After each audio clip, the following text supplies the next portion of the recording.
don't think I'm going to be able to find dispersed roadside camping. I've already been searching for about 2 hours and all the spots are taken.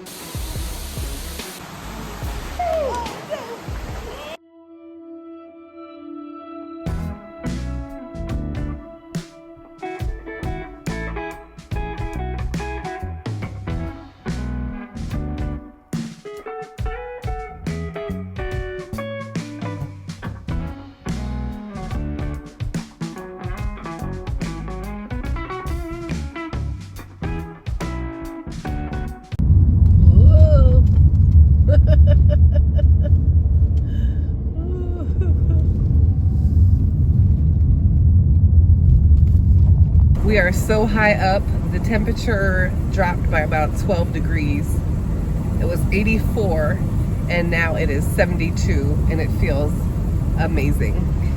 I didn't get it on film, but we just crossed the Continental Divide and entered the state of North Carolina.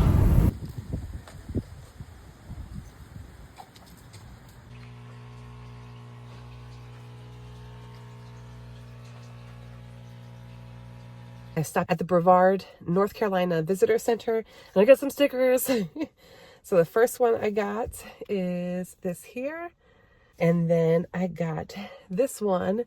This is their trash squatch. And I also picked up maps of the national forest that we're going to, even though I have one printed and I kind of like highlighted different dispersed camping spots that are free on my map. I figured I'd take that one too because it's probably more up to date, because the one that I printed online says it was last updated in 2011. So I figure probably good to pick up their map too. And then I have an adventure guide and waterfall map for Brevard and if I haven't said it yet, Pisgah National Forest.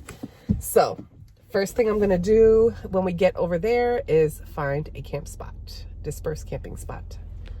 And the first thing I'm gonna do when we get to camp is make some food because I am famished. Look what I see. I don't want to be all up on it, but oh my gosh.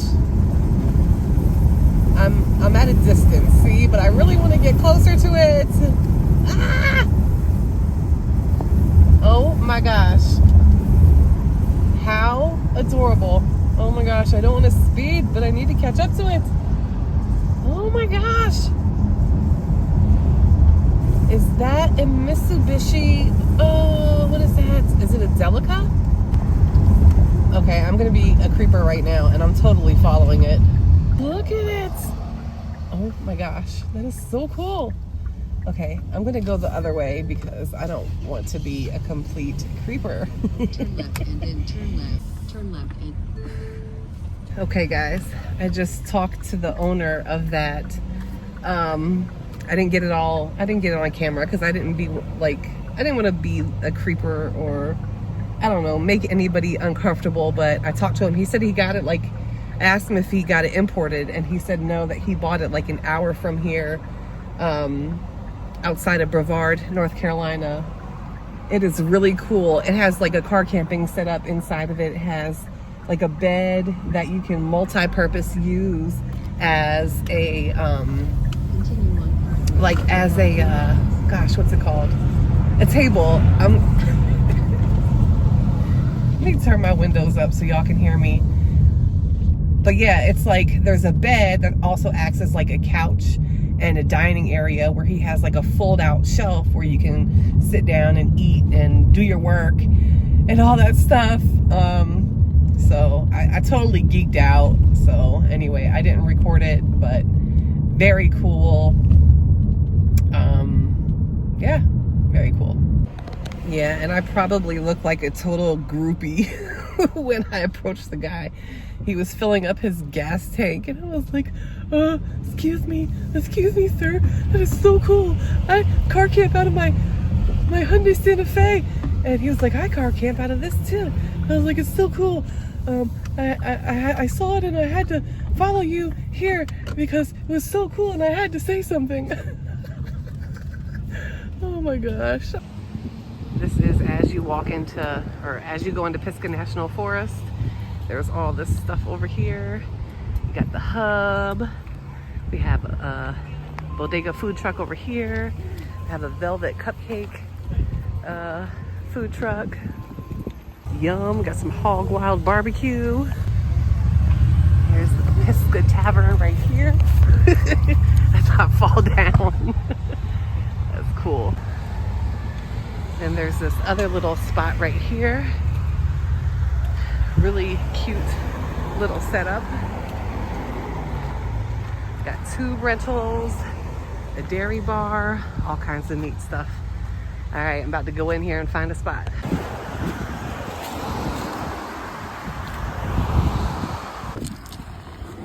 I'm gonna take this opportunity here to change my shoes. I think I'll need a boot for this. Boots for this because I almost just fell down a tiny little baby hill.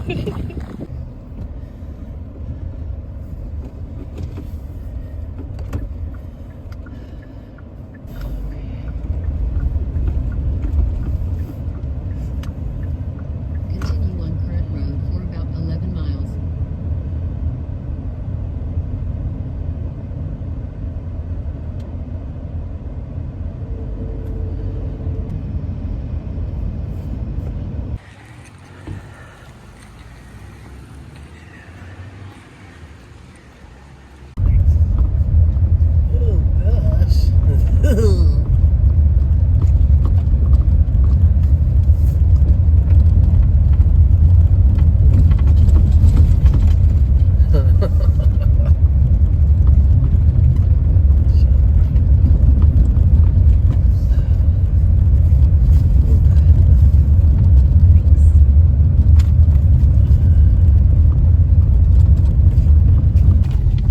So I am currently trying to find a dispersed spot. I'm on a Forest Service road right now.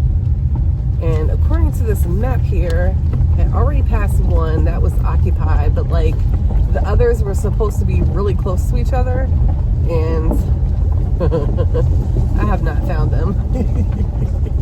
And it says they're, okay, wait, here's one. It says they're like, named or whatever. This is number 2.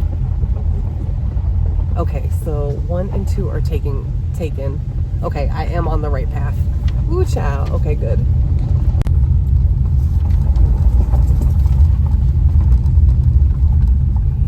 Okay, there are a total of 8 dispersed camping sites on this road. I've passed 2 of them, so hoping that I can find some that are open down this road here.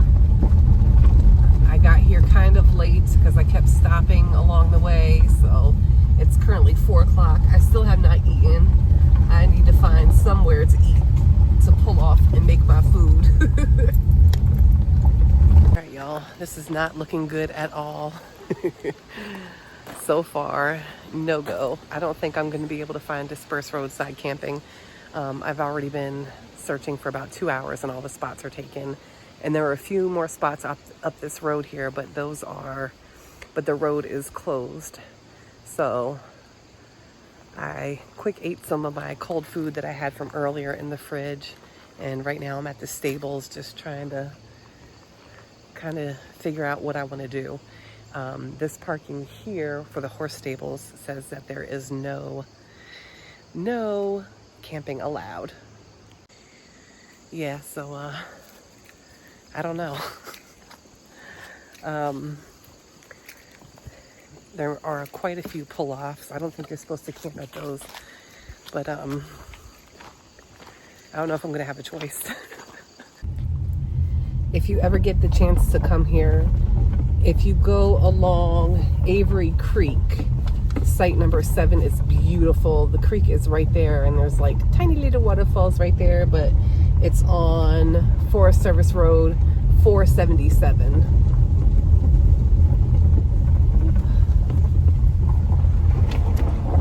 No camping here. Damn it.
Sliding Rock is a 60-foot natural water slide ending in an 8 to 10-foot deep pool of water.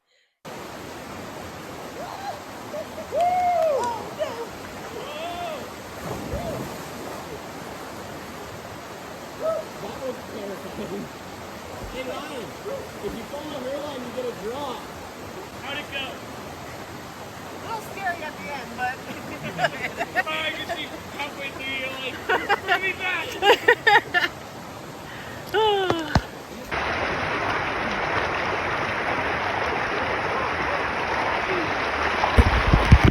Ooh, it's cold.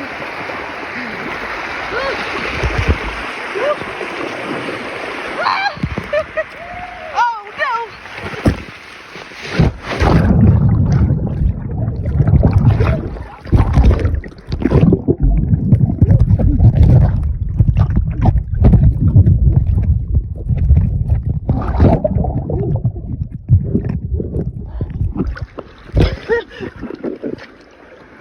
Ryan, follow her line, you get a drop. Follow her line, you get a drop at the end. Oh my goodness! Worth it? Totally worth it!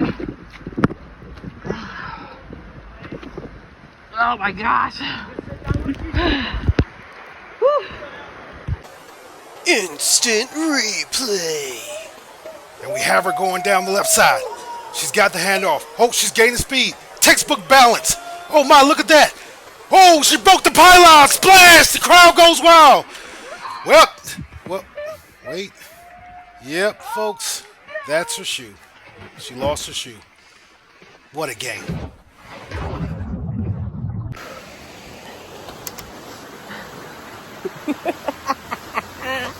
Y'all, I just did that. I hope this water is moving enough that it doesn't have any brain-eating amoebas in it or any kind of gross parasites or bacteria, because I'm pretty sure I swallowed a whole bunch and there a whole bunch went up my nose. But we did it, these roads. Y'all, I went down so hard. My nose ring is gone. My nose ring fell out. I don't have any more extra with me. Oh man. Oh well, it was worth it.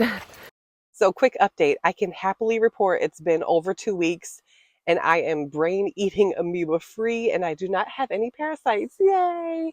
My nose ring piercing did not close up. Thankfully, I got home in time and I was able to replace it with a different one. Now I'm going with a loop. I don't know if y'all can even see that, but I'm going with a loop now. So I did go down Sliding Rock twice. The first time I recorded that, and then the second time I turned off both of my cameras so I could kind of enjoy it for myself. So when you're at the top of Sliding Rock, and as you come into the Sliding Rock area, there's these signs that basically tell you there's a fast area, a medium area, and then a slow area.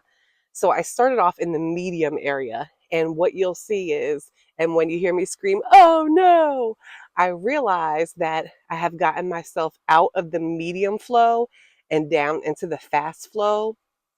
And I realized I was going to go over that piece of the rock that had that little edge. That's why I don't know if you caught it in the video, but you'll hear the guy go, oh, right when I say, oh no, because I realized, okay, now I'm on the fast part and I'm going to go off this little ledge where it like kind of bounces me up and then into the water. And that was also the deepest area of the water, the pool of water. And you're also going to see, well, it's kind of hard to see, but when I come up right in front of this rock that's kind of like this in front of me. So I'm like trying to get up, but then the rock is right here and I'm like, oh no. So when I went down the second time, I started out on the slow side. I was like, let me just take it easy, nice and slow. And I still wound up going over to the fast part and I ended up going right off exactly in the same spot. And the people that were there that you hear cheering me on, there was 3 guys there. And one of the guys was going down the slide, going down the rock, going down Sliding Rock. So I went down first, then this other guy goes down after me. By the way, if you happen to see this, I have footage of you going down the slide, the natural going down sliding rock. But anyway, they were cheering me on, which was really nice of them to do. And you can hear the one say to him, hey, if you go down the way she went down, if you follow her path, there's a drop at the end. And oh my gosh, there was a drop at the end. I was not expecting that. So those guys showed up just a few short moments before I actually went down sliding rock. I had already positioned my camera. I had my other camera in this waterproof, like one of those waterproof bags, so I wouldn't, destroy the camera with water. So that's how I got the point of view. But I wish I would have set up my other camera, which is my phone, where you see me actually sliding down. I wish I would have set it up somewhere different, but I couldn't because number one, I didn't want it to fall into the water. And number two, I didn't know, I'm not familiar with the area. That was my first time there. So I didn't want to get it stolen because that's my phone. That's how I can communicate. If I need help, that's how I can reach out for help. So that's why I didn't put it in a different spot. I had to put it in that spot. And let me just tell you, going down sliding rock was such a surreal experience. Like the way that I felt afterwards, I was not expecting that feeling at all. I don't know, it's hard to explain. It's like I felt like a kid again. I felt free. I felt like a sense of accomplishment that, yay, I did this not only once, but twice. And I did it on my own. It probably sounds weird, but it was like, I don't know, like a rebirth. And, thinking back on it, there's only been one other time in my life where I felt what I felt after I did sliding rock twice. And that was when,